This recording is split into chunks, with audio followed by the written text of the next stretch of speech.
OCD, we all know it. We've all heard of it. But what is it really? Over the thousands of years humans have walked this terrible earth, OCD has been described as many things: a medical condition, a habit, a stereotype. But what was it known as before the words obsessive compulsive disorder were even strung together to form a single diagnosis? Not really sure, I wasn't born, but probably witchcraft, right? Now that I think about it, the 1600s have a lot in common with what we now know as OCD. Accusations of being a witch were almost as common as labeling yourself as OCD when you're not too fond of how you angled a picture frame or simply hate the color blue like people do now. But before we ramble about the gloomy reality of having the condition or how the world reacts to it, let me introduce myself. I'm Declan Fuller, and in this three-part podcast series, we'll discuss the past, present, and future of obsessive compulsive disorder, with a special guest in the second half of the next two episodes. This episode will be me alone. That's okay, right? Right?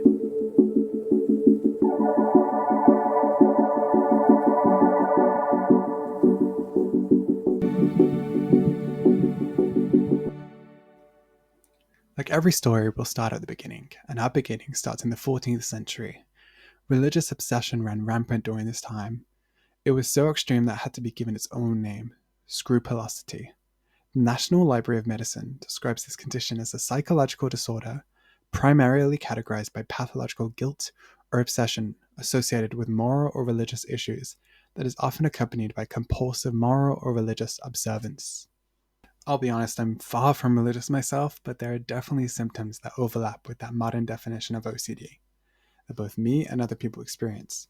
Obsessive thoughts and compulsive actions that are common in scrupulosity are the two main components of OCD, so much so that scrupulosity is now mostly considered a subtype of the condition. An obsession is an unwanted or unpleasant thought, image, or urge that repeatedly enters your mind, causing feelings of disgust, anxiety, and unease. The obsessions of religious people in the 14th century would mostly be fears of blasphemy, being possessed, being punished by God, or the loss of impulse control. A compulsion is a repetitive behavior or mental act that you feel that you need to do to relieve any unpleasant feelings caused by the obsessive thought, which is usually just a temporary fix. In an attempt to not succumb to their obsessions, they might have repeatedly sought out reassurance from religious leaders and loved ones, or treated every religious service as obligatory when they actually weren't. Although people back then would have exhibited some of the same behaviors, people with this disorder would do them excessively. Scrupulosity didn't burn alongside the witches. It stands beside a variety of other types of OCD: contamination, symmetry, and even homosexual OCD, where you might believe you like the same sex when in fact you definitely don't. I mean, I thought I had this as a child, but turns out it had nothing to do with my OCD at all and was just very much real. Skipping over a few hundred years, witch accusations were revealed to just be blatant misogyny, and behaviors like checking, washing, and sexual obsession had joined the long list of symptoms. The World Health Organization says about 1% of the global population are affected by OCD, which could potentially be higher because of underreporting. The World Health Organization didn't exist when many of Europe's population had taken up self-inflicted lashing in hopes of ridding the Black Death, or doing whatever type of ritual they'd believed to be the cure to whatever disease they were fighting at the time.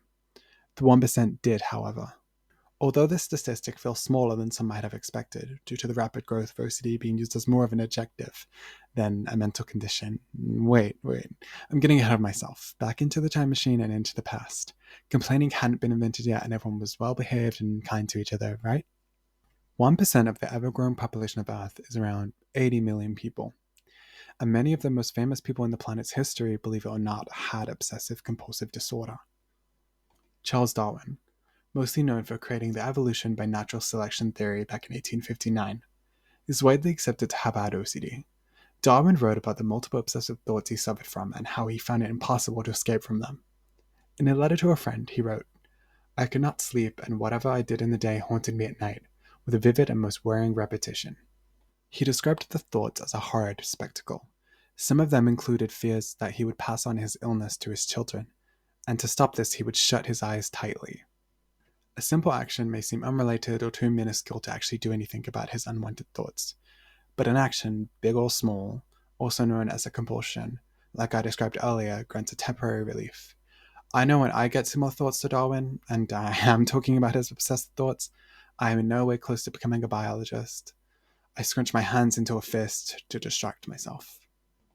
Martin Luther, not to be confused with the much more peaceful and likely far less racist Martin Luther King Jr., is described as the most important leader of the Protestant Reformation in Europe, also had the condition.